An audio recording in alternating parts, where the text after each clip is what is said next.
Welcome to the second episode of For Science, the show where I showcase my awful spending habits and tell you whether it was worth it.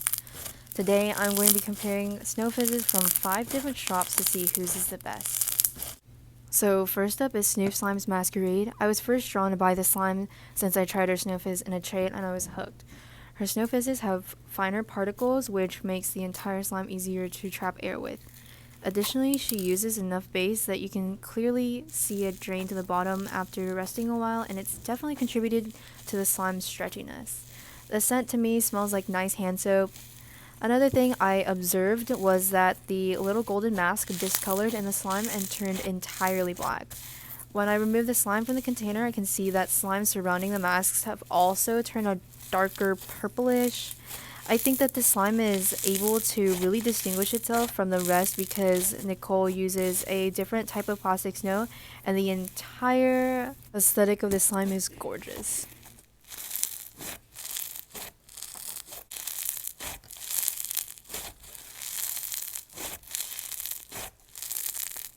The next snow fizz I ordered is Slime Community's Sour Watermelon Candy.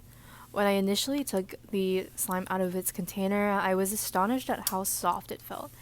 It was really easy to knead and fluff up, please excuse the nails, but it never created bubble pops, only sizzles for the scarcity of base.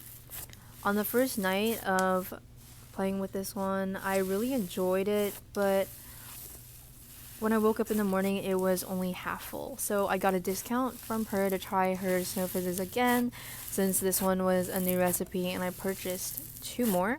I got garden salad and strawberry shortcake.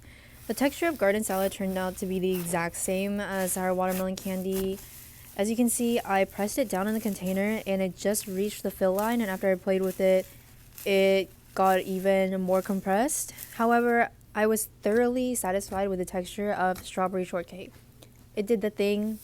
This thing. Let me replay that for you.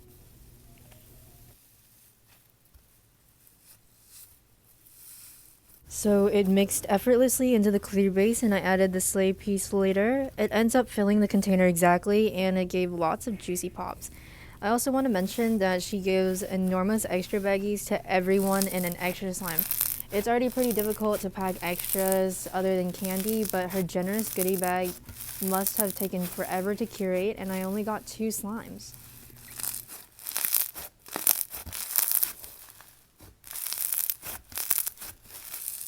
The next slime is Pochestero Sandpuff. Sandpuffs are extremely well known, and its origins are a closely guarded secret.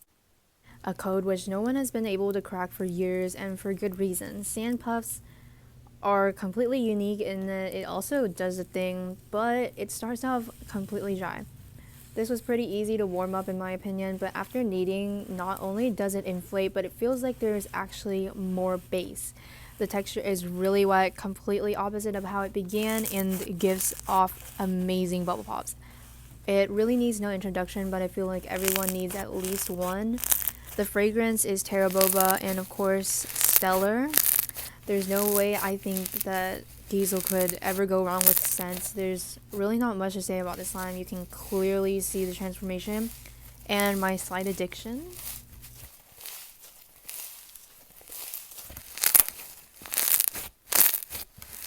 The next snow fizz is Onigiri, a bestseller by Lacuna. It's a very packed snow fizz that really looks like fluffy rice. I had lots of trouble stretching this one though because of how packed the base was.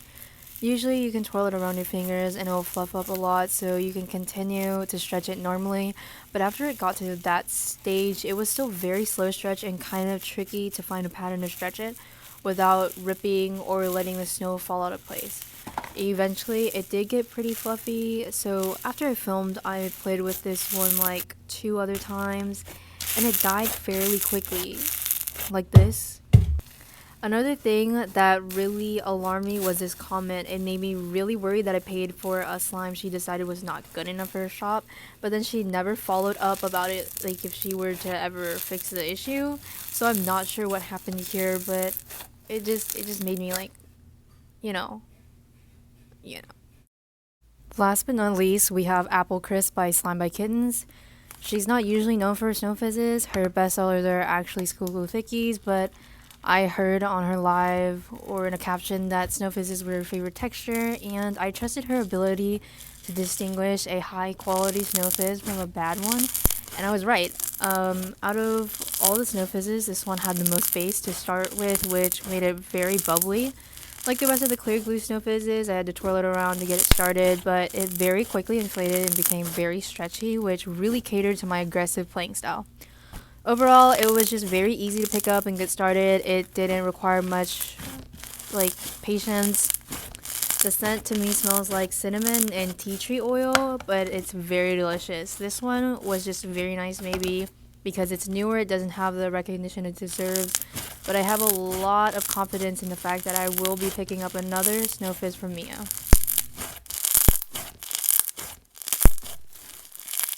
With all of that said, here's my personal ranking. Obviously, everyone's will be different, whether you like sizzles or bubble pops, but it's my video, so it's my rank.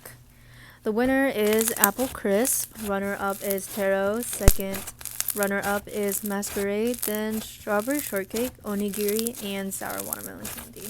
Thank you for watching!